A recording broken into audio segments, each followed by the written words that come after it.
Niger Delta youths threaten war over oil concessioning, accuse FG of double tongue. Niger Delta youths have threatened to destabilize the fragile peace in the region if oil refineries are concessioned to the exclusion of Niger Delta people. The youths are angry that the federal government is tactically planning to exclude indigenes of the region from the concessioning process. They argue that the region has capable hands to handle the process, warning that no external multinational oil firm should be brought in. The fragile peace in the Niger Delta may soon give way to violence as hundreds of angry youths from the 9 states have threatened to destroy the peace deal entered with the federal government over allegation of insincerity on the issue of concessioning of oil refineries. Niger.com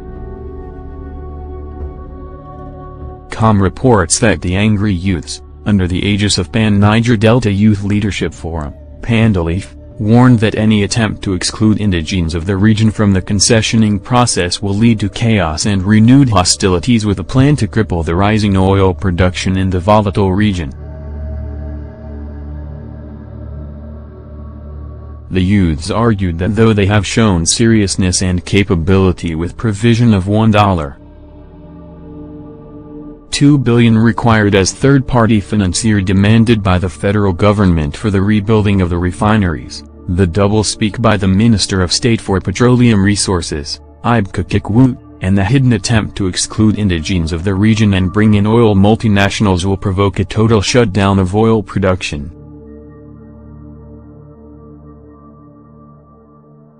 Some of the executive members of PANDALEF during the media briefing in Warri, Delta State.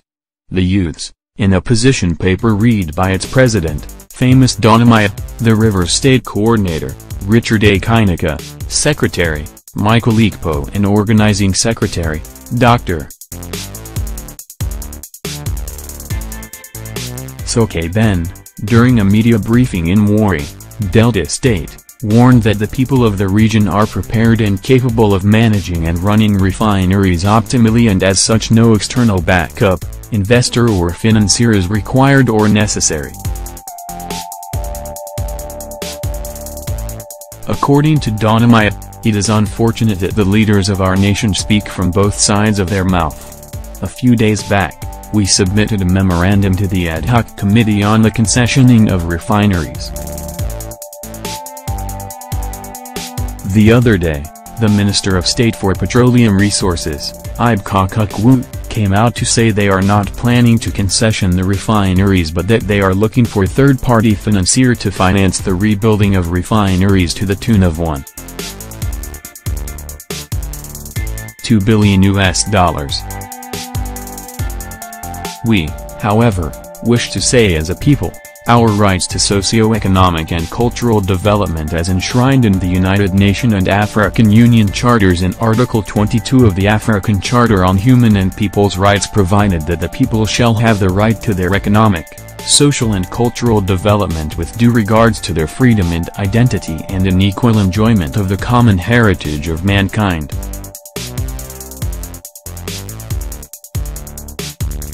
Donamaya noted that though the series of events after the peace deal reached with the people of the region after the tour of the region by the acting president Yemi Osinbajo have shown the insincerity on the part of the federal government, this doublespeak and attempted economic exclusion will determine the destiny of the region. We wish to state that we shall resist any attempt at bringing any company, Oando or AGIP inclusive, in the name of concessioning or as third-party financier in the business of rebuilding the Port Harcourt refinery without the inclusion of companies owned by people from the Niger Delta region. Emmanuel Ibkakikwoot, Nigeria Minister of Petroleum Resources. That we have gotten together a consortium of indigenous investors, financiers and corporations with the necessary resources, capital, technical know-how, manpower and have created a special purpose vehicle the purpose of putting together the $1.2 billion as stated by Dr. Kikwu, and we are willing to present all relevant details if requested. We dare say that at this moment, we are of the firm view that in the pursuit of peace and sustainable development of the Niger Delta, these refineries should be given to our people to finance and run.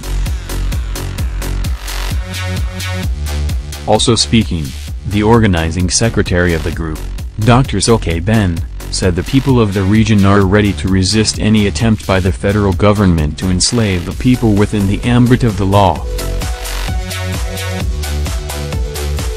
He said, "We shall mobilize the people of oil-bearing communities, pipeline-hosting communities to occupy the refinery and other oil platforms until justice is done. It is an injustice, before man and God, for the federal government to severally alienate our people." Recently, there have been several agitations in the Nigerian state. Some people from the north say they want to go to heaven. Some from the southeast say they want a new country. But we from the Niger Delta have declared that we want to remain in the Nigerian state, but our problem is exclusion. It would be recalled that the Minister of State for Petroleum Resources, Ibka Kikwu, had, last week while speaking at a press conference at the Nigerian National Petroleum Corporation Towers in the nation's capital, stated that government will not sell or concession Nigeria's oil refineries to private firms contrary to public speculation.